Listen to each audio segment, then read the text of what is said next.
I'm sick of people be like, hey, yo, Thesis, Smack is the best company ever made. No, it's not. Have you tried any other company other than Smack?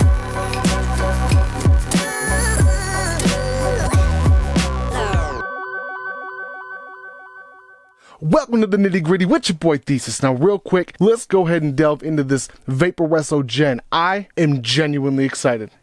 See what I did there? Bitch, it's okay, mother truckers. Now real quick, big shout out to Vaporesso for sending this bad boy out. I do have a second kit to do a drawing on the Patreon page because I'm generous like that. So with that said, motherfuckers, let's just go ahead and delve into it. Let's go ahead and take a look at the box just like that. We have a beautiful holographic. We have the side situation going on with the Axon. This Axon chip is fucking impressive. It's impressive. This side is blank, so I figured we'd do something to it. La da dee, la da da, la da dee, la da da, la da da, la da da, la da da, la da dee, la da da, la da dee. It's a choo-choo train.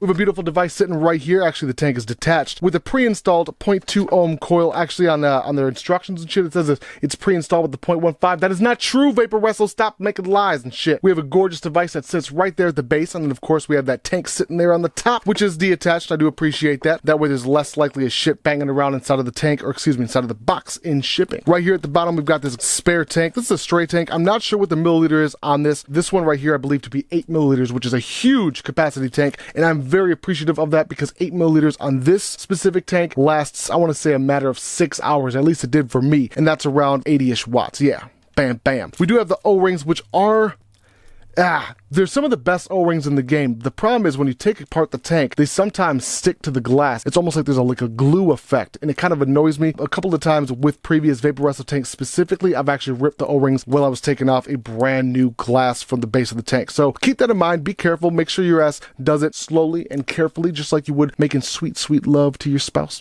You don't want to just go in there and start ripping shit apart. You feel me? This is a beautiful little package. It does include everything you need to get started. Come on now.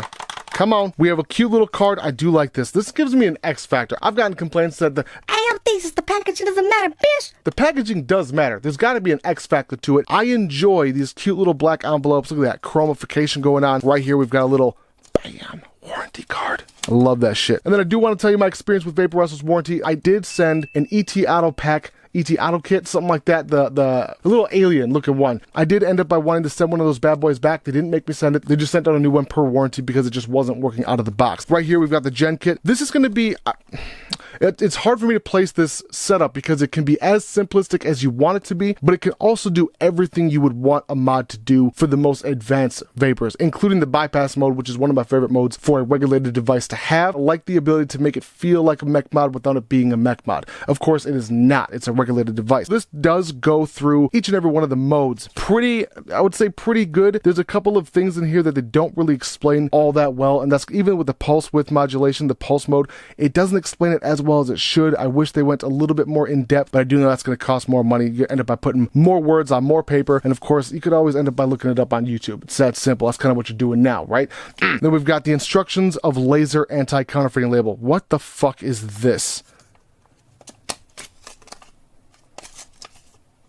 All right, then we do have a beautiful USB, and of course, it is my favorite. It is branded, and it is a micro USB. It's none of that C bullshit. We're not talking about a phone. We're not talking about an iPhone or an Android. We're talking about a vape. Come on, we don't need USB-C. It's not going to add anything. This device is capable of charging at 2.5 amps. I always recommend use a standalone charger. However, I have charged my batteries with this device, and it was quick. Like, I'm talking maybe 45 minutes to an hour. It wasn't all the way depleted, but at the same time, that was extremely fast for a set of 18650s. This does come with the extra coil, but I did use both. So at this point, I just wanted to see what the difference is between the two. This one I used my daily vape, my menthol in it. It wasn't hitting all of the notes, perfectly, but we'll get into that when we get into the flavor of the tank. So first and foremost with the device, it is 1, 2, 3, 4, 5 off, and then 1, 2, 3, 4, 5 on. Bam, Vaporesso, nice and clear. I'm gonna go ahead and go into the menu setting just like this, push that metal button, and then we go over here into the system set. Whoopsie poopsies. Hold it, system. I'm gonna go to the brightness. I'm gonna make sure that's all the way on. Bam, she is all the way up. From the top to the bottom, we've got our fire button, which I know there was a couple of people I saw didn't like this. It's probably one of my favorite colors that exists. It's not necessarily copper, but it's also not like a rose gold either. It's definitely not brass. I can't tell you exactly what color it is. I would call that copper. This is like a beautiful brand new penny. Same with that. I'm not a huge fan of this texturized that they kind of did to the button. I wish that the button was more of a flat like this, kind of shiny or machined, but that's all right. I mean, it's just aesthetics. We have the 0.91 OLED screen right there. We have our up button, down button, and then select or menu, depending on how you look at it. So for me, the way that I've been doing this is 1, 2, 3, or you just push and hold it, goes right into the menu. Now this menu, like I was saying earlier, is extremely extensive. You can basically do anything with this device that you can do with any other device. Doesn't matter the chipset, you can do it all. Pulse mode is kind of where I felt the performance of this. Peaks, that's my personal favorite mode to keep in. It's just basically pulse width modulation, and all it's doing is turning it on and turning it off very quickly. And I believe it's 0.02 seconds. That's how quickly that power is moving through that chip, like that. Now, a lot of the times with an old school pulse width modulation, especially with a potentiometer, let me grab one for you. Especially with a device like this where there's a potentiometer, if you turn this on, you're gonna hear this depending upon the setting you've got it at. You can also hear it go or that's not what you're hearing with the Vaporesso.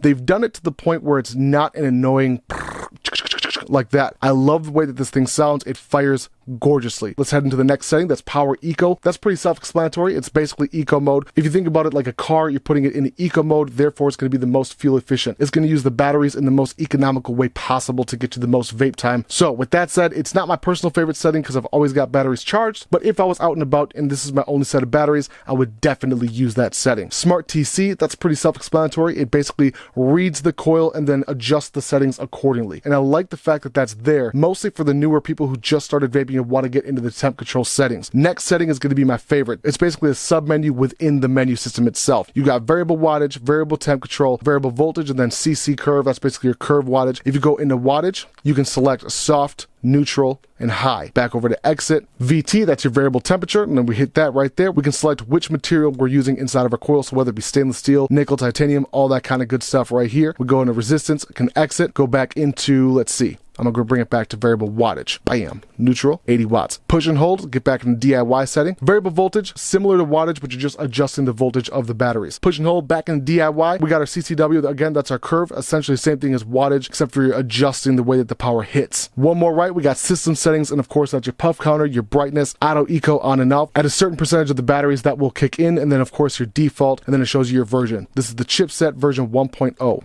Exit, push and hold, and now we're back to where we started. 80 watts is roughly where I've been keeping this 0.15 ohm coil. I'm so impressed with these Vaporesso coils, especially the past couple of versions that they've had. They call it a bullet, but there's this basically a post on the inside of this coil, right dead center. The way that these coils hit, it's hard to explain, but if you guys remember the OBS engine, they came out with the sub-ohm tank version a little bit after they came out with the RTA. The sub-ohm tank version basically was identical coils as this. The biggest difference being is it did not have this centerpiece, and this centerpiece plays a big role in the way that these coils taste. This one in particular, the 0.2 ohm coil, to me tended to feel a little less warm than I wanted it to be, even at the same wattage as my 0.15 ohm coil that comes with this tank. So right here at the bottom, you see this base come across. That's our positive. I'm not sure if it's silver plated or just stainless steel. I'm going to go out on a limb and say it's just stainless steel. What surprised me the most about this one not feeling as warm as the 0.15 is the fact that they're both recommended the exact same watts, 50 to 80 watts. I'm going to go ahead and confirm that right now so we can see. 50 to 80 watts right there at the base, which is strange for me because they're both different resistances. That just kind of goes to show you that minimal changes in the coil settings are going to make a huge difference in flavor. For me, the better flavors coming out of the 0.15 ohm coil. That's just my own preference. The wicking holes right here, 1, 2, 3, 4, 5, 6, and 7, 8. Vaporesso's using that weird material that's also mixed with that cotton,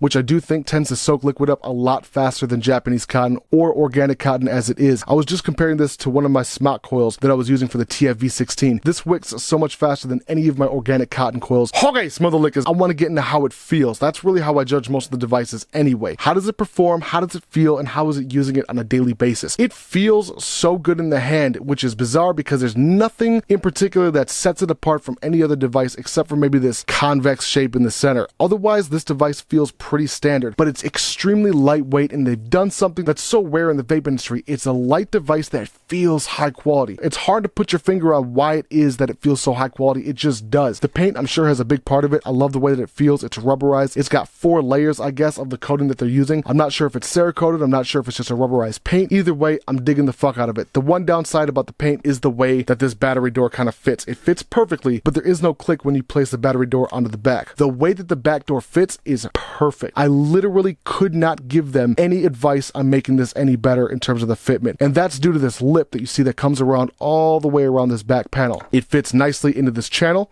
right there. zero play on that back door. Big ups to Vaporesso. They actually took time to engineer this shit correctly. Right here at the bottom, you do see the logo. You open this up and you see the 18650 sitting right there. Caution, do not use batteries with broken skin. Please use high rate discharge batteries greater than 25 amps for optimum performance. That's super cool that they actually put the battery warning inside of this battery door. Right here at the bottom, Vaporesso.com, Vaporesso_e-cig. That's of course our Instagram. I like that. There's something cool about that fact. If I was going to come out with a device, I would definitely put some shit like this inside of there, just because it seems super logical. Also, you got that free advertising, bam, right there. The 18650 tray feels perfect. It is spring loaded. Battery contacts right there at the top. Same with the 510. It is spring loaded. It's Vaporesso. Let's go and take a puff. 80 watts.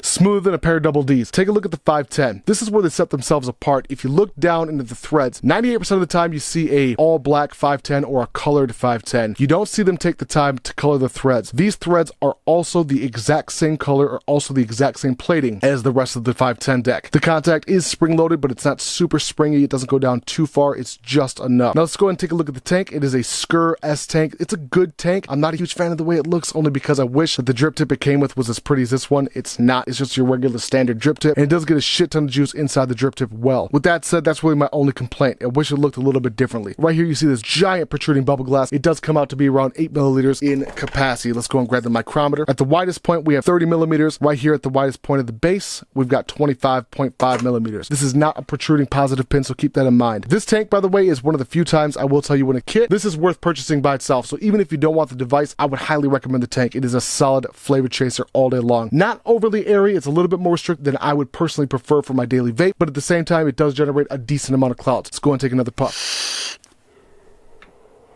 Absolutely phenomenal flavor. Right here at the bottom you'll see 1, 2, and 3 airflow slots. It does lock into place. It is not round robin. I do like the fact that it locks. It is pretty difficult to move, but it's extremely smooth. Now, one of my favorite parts about the tank that most companies should take note of is it is a screw off to fill, but it does not give it this giant, extra couple of millimeters at the top. I like the fact that this kind of cups over the top of the tank. The downside about that, of course, is this drippage. Look at all this liquid that's coming up and out of that hole, especially when you go ahead and take it off. If there's any liquid that's sitting on top, you just smear it all around the lip of the tank. It is not what I would consider to be a clean tank when you're taking it off and on, but with that also comes that beautiful aesthetic with this sitting on top, cupping the top lip. Clean that off for a second. You will need unicorn bottles and you will need that straw-like or almost syringe-like stem.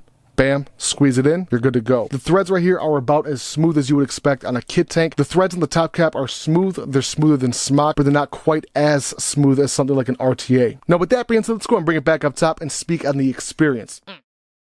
My final summation is this. The Vaporesso Gen is a comeback and a fucking half for Vaporesso, in my opinion. The last couple of devices I reviewed by Vaporesso were okay. They were solid. They were decent. They were what they were. This is a standout product. This is definitely a flagship device to be proud of. I am in love. I am fucking wet. What happened? I'm beyond words with how impressed I am with it. I usually don't like a light device. This is one of those ones where it's an exception to the rule. Everything about the mod, everything about the tank, even down to the packaging, feels like it was thought out and thought through. If every other company would take the time to do the exact same thing, they could easily come out with cheaper and better devices, specifically ones made of either polycarbonate, plastic, whatever it may be. It feels more rigid than I thought it was going to, especially with how many people I've seen say how light it was. The back panel might be the only piece that I'm not sure what it's made out of. The back panel feels like there's a metal mesh or a metal plate on the inside and then coated with either that Cerakote and then right here is a plastic panel. I could be wrong with what the material is, but it feels way better than plastic. I don't know how they were able to do that. I remember the Vaporesso, what was it, the Revenger X Mini or some shit like that. It was so light. I didn't like the way how chintzy it felt. This doesn't feel that way. I've dropped it a couple times. There's a few scratches on the bottom. It's not a huge deal to me, only because I know this is going to be a daily banger, meaning I'm legitimately gonna bang this shit against stuff. Concrete, tarmac, wood, vaginas, all sorts of shit, and I know it's gonna survive. Vaporesso tends to have a really good track record with me when it comes to indestructibility. It just does. The only downside with the tank that I wasn't a huge fan of, I just don't like the aesthetics of it. It's not the prettiest tank. It's more shiny than it is matte, and this is much more matte than this is shiny. I wish there were more of a, combination and picture perfect in terms of the way that it matched. When I would put my atomizer on here, let's see if I can get it to happen. This atomizer, their tank. Let me see, I'll pop it on. Earlier, it kept saying check atomizer, but it will only happen once or twice after I would reposition the tank. So with that said, once I repositioned it, kind of wiggled it a little bit, it was just fine. Is that going to be a problem in the future? I don't know, because it's the first time that it's happened is when I changed from the 0.2 ohm coil to the 0.15 ohm coil. Now the price point on it I think could be a little bit better, especially it being a Vaporesso. Let's be honest, Vaporesso tends to have a reputation for cheap and reliable devices. So a $70 price point, is that spendy? Yes and no. You're getting a tank and a really solid device. 70 bucks feels like pretty fair to me. Now with Thesis patented finger compatibility scale, I'm gonna give this bad boy a solid 9. Like look, it's a full-blown high quality kit you're getting at a really good price. There's not much else you could ask for. If you want a direct to lung kit, this is where the fuck it's at. I don't know how companies like Smock stay in business when there's companies like Vaporesso putting devices out like this. I'm not trying to shit on Smock, I'm just saying the quality control in comparison to Vaporesso versus Smock, you can't compare it. You just can't, okay? I'm sick of people be like, hey yo, Thesis, Smock is the best company ever made. No, it's not. Have you tried any other company other than Smock? That's what I thought. I've tried all large vape companies that are out there. Vaporesso tends to have one of the best reputations with high quality and cheap devices. Aside from that TFV16, that one's hard to beat. That TFV16, in terms of what they promise and what they deliver, it's on fucking point. It's one of the best tanks I've ever used. Period. Bitch, so guys, mother truckers. Now with that being said, I want to tell you that I appreciate y'all for vaping with Thesis. It is your boy Thesis. I'm out. Brown liquid on my white cotton, blood clots on the period. Bam.